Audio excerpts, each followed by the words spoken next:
Merci, Monsieur Bussereau. Patrick Ergen, pour les enjeux du 112 pour la fédération, et je vais te demander d'aller vite. Très rapidement et beaucoup moins de 10 minutes pour vous présenter les enjeux du 112. L'an dernier, dans cette même rencontre, on parlait des enjeux de maîtriser l'activité du secours d'urgence aux personnes, ça a été dit.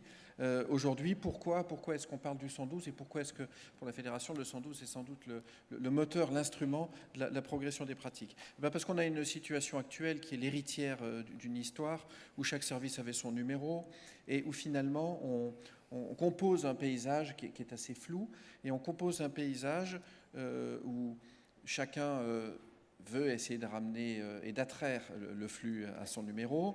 On a très peu d'interconnexions, ça fait plus de 20 ans qu'on parle d'interconnexion et on a encore à certains endroits une interconnexion totalement inexistante et on dit qu'on s'est interconnecté parce qu'on appuie sur une touche programmée, on a le numéro de téléphone du camarade, c'est pas ça de l'interconnexion, pas en 2019, c'était déjà pas ça il y a 10 ans, c'est certainement pas ça aujourd'hui. Voilà, et puis tout cela aboutit à des dysfonctionnements que je qualifie de systémiques, parce que derrière les histoires de chasse, et on en a connu il y a un peu plus d'un an de très cruels, au-delà des histoires de chasse, il y a les conditions qui les rendent possibles, et quand un système rend le dérapage possible, c'est que le système doit être amélioré. Alors aujourd'hui, on connaît 3 numéros majeurs qui sont mal utilisés, parce qu'ils sont finalement, pour le public, associés à un domaine assez flou, ou parfois une représentation mentale qui ne correspond pas à la réalité des missions de chacun. Alors j'ai mis sur le côté le 17, non pas pour considérer qu'il est subalterne, ce n'est pas du tout le cas, mais c'est parce que dans notre propos, il va un petit peu moins nous concerner, même si je pense qu'il y a un très grand intérêt à faire converger l'activité des centres de réception d'appel 17, quelle que soit la structure qui les porte, avec la sécurité civile, tout ça est une grande sécurité intérieure. En tout cas, on a un centre 15 qui aujourd'hui, victime de son succès, revendique plus de 20 millions d'appels. Il faut quand même noter que dans certaines affaires, on compte 3 fois l'appel, quand on a l'appel initial, ensuite quand on a le sapeur-pompier qui vient nous parler, puis quand on a le bilan. Peu importe, en tout cas, énormément d'appels, quasiment aucun moyen propre en dehors des SMUR, qui représentent moins de 10% de l'activité de secours préhospitalière, et puis un champ extraordinairement large, revendiqué, c'est peut-être une question, un champ extraordinairement large qui va de l'arrêt cardiaque, on en a parlé tout à l'heure, jusqu'à la pharmacie de garde. Voilà, tout cela entraîne des délais d'accessibilité difficiles et effectivement est soutenu par un dogme qui est celui de la régulation médicale. Les sapeurs-pompiers reçoivent à peu près autant d'appels chaque année, réalisent pratiquement 4 millions d'interventions de secours d'urgence aux personnes, je ne parle pas encore des autres interventions, et puis un champ qui est un petit peu plus circonscrit, et peut-être il faudra quand même qu'on le précise un jour, mais en tout cas qui relève du secours d'urgence aux personnes. Il y a un marqueur qui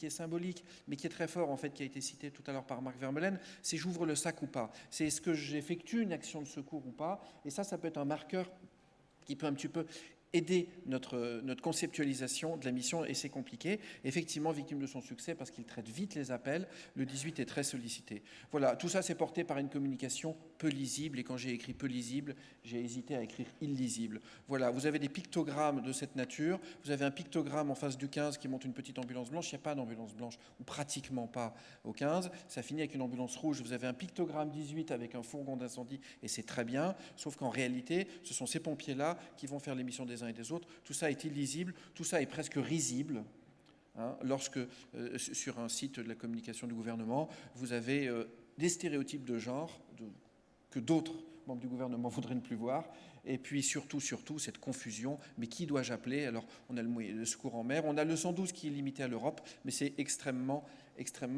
limité. Voilà, il y a 2 ans et demi, la ministre chargée de la Santé, c'était pas la même, mais les politiques se poursuivent, lançait une expérimentation qui a fait long feu, mais dont on voudrait bien peut-être qu'elle se réveille, c'est celle du 116-117. Et ça partait d'une très belle observation que l'accès aux soins est rendu difficile. Je ne m'étends pas là-dessus, mais en tout cas, dans 3 régions, le 116-117 a été déployé comme un précurseur, et en 2017, on nous indiquait qu'à la fin de l'année, l'ensemble de la France serait couverte par ce service qui, dans son état d'expérimentation, était extrêmement compliqué. Vous pouviez appeler la semaine après 20h, vous pouviez appeler le week-end, mais le week-end ne commençait qu'à midi le samedi. Si c'était à 10h le samedi, ce n'était pas le week-end. Et puis vous pouvez appeler un jour férié, éventuellement un pont. C'était extraordinairement compliqué, c'était restreint à certaines parties du territoire, on n'en a plus entendu parler. mais on n'en a plus entendu parler. D'autres pays le développent parce que c'est un numéro d'assistance, c'est également un numéro d'assistance européen. Donc dans d'autres pays membres de l'Union européenne, il existe également des 116-117 exactement pour la même raison. Beaucoup plus près de nous, il y a un peu plus de 6 mois, à Strasbourg, le directeur général de l'Agence régionale de santé Grand Est et la présidente de l'Union régionale des professionnels de santé libéraux lançaient leur 116-117, puisque le Grand Est n'était pas dans cette région-là, considérant également que tout cela était un besoin.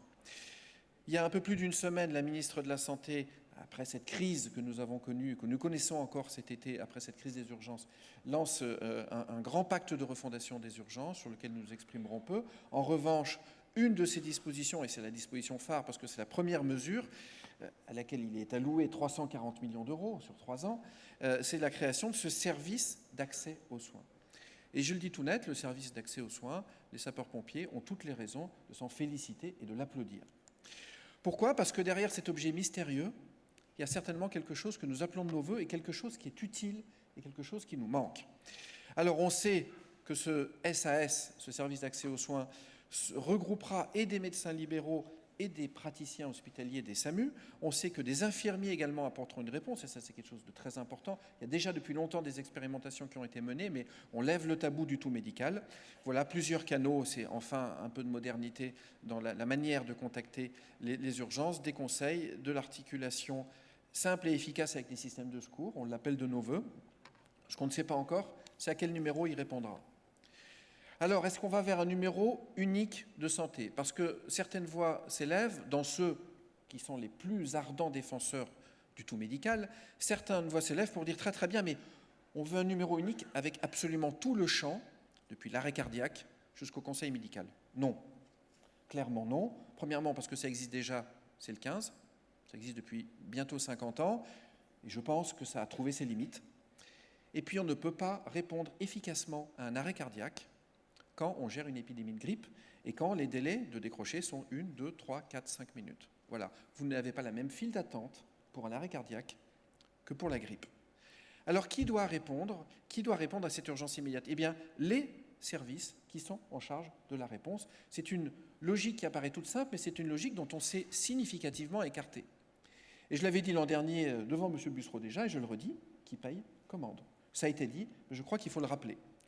Ça a déjà été vu tout à l'heure, Alexandre Gamelin l'a montré, les recommandations internationales, je vais aller très très vite, ça veut dire qu'en moins de 1 à 2 minutes, 1 minute c'est pour un système performant, 2 minutes c'est la limite acceptable, vous devez déclencher les secours face à une détresse. Déclencher les secours, ça veut dire que ça commence à sonner à la caserne. Et puis, encore 1 minute après, au plus tard, vous devez avoir commencé à guider ces manœuvres de réanimation. Aujourd'hui, quand vous faites certains services d'urgence, ça continue à sonner, que ce délai est déjà passé.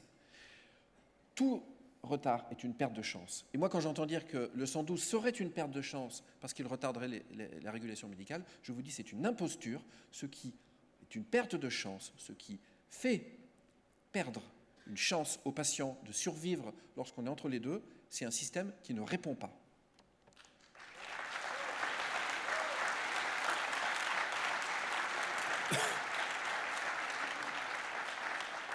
Alors un 112 moderne, un service moderne doit répondre à ces exigences de qualité. Oui, les services doivent être colocalisés, c'est utile au quotidien et c'est utile en situation de crise. Des opérateurs formés, mieux formés encore que ceux que nous faisons aujourd'hui parce qu'on est sorti du dogme, c'est pas grave, le docteur va me dire ce que je dois faire, des outils de la décision. Un dossier victime-patient, Nexis va nous aider aussi, on n'a pas le temps de revenir ici, mais nous aider à avoir un dossier quand les personnes appellent X fois, on sait ce qui s'est passé. Des décisions objectives reproductives, et oui, le référentiel aujourd'hui de 2008 est devenu obsolète. Tout cela, et je conclus ainsi, nous amène à distinguer 2 fonctions qui ne doivent pas être mélangées l'une à l'autre. En premier lieu, l'appel au secours, et nous pensons que le 112 est le numéro de l'appel au secours. C'est une plateforme commune où seront réunis tous les services qui apportent une réponse opérationnelle. Des performances conformes aux recommandations sur la pathologie critique, sur les situations les plus graves, sur les situations où nous serons attaqués si nous sommes en défaut. Et ce sont celles qui ne peuvent pas attendre 30 secondes ou 1 minute de plus. Et une vraie interopérabilité. L'interopérabilité, ce n'est pas je traite un appel dans un coin et puis je vais siffler l'autre qui est à côté. L'interopérabilité, c'est on travaille à côté, on fait chacun son métier. Mais je pense qu'on ne peut plus aujourd'hui considérer qu'on va sonner à distance un service quand on gère sérieusement les choses. Et deuxièmement, il y a autre chose, c'est effectivement ce service d'accès aux soins. Ça a été nommé par la ministre de la Santé et je pense que ça a été bien nommé. Toutes ces demandes de soins non programmés, tous ces flux d'appels qui nous sont adressés par défaut, parce qu'ils ne trouvent pas de réponse ailleurs, doivent trouver une réponse cohérente. Moi, quand je téléphone chez Orange parce que ma Livebox est en panne, j'ai une voix synthétique qui me dit que mon attente est estimée à 8 minutes et je pense que des services comme ça pourraient disposer de ces outils-là parce qu'effectivement, si j'appelle parce que je veux un rendez-vous médical, je pense que je peux accepter d'attendre un petit peu si je sais ce qui va se passer. Et aujourd'hui, ce sont des appels qui aboutissent au numéro d'urgence et effectivement qui les encombrent. Voilà, ça suppose de réorienter ces flux d'appels qui aujourd'hui sont confus parce que les messages sont confus, et réorienter des flux d'appels, ça passera par une communication réformée, volontariste et clarifiée. Je vous remercie. Merci Patrick, merci beaucoup.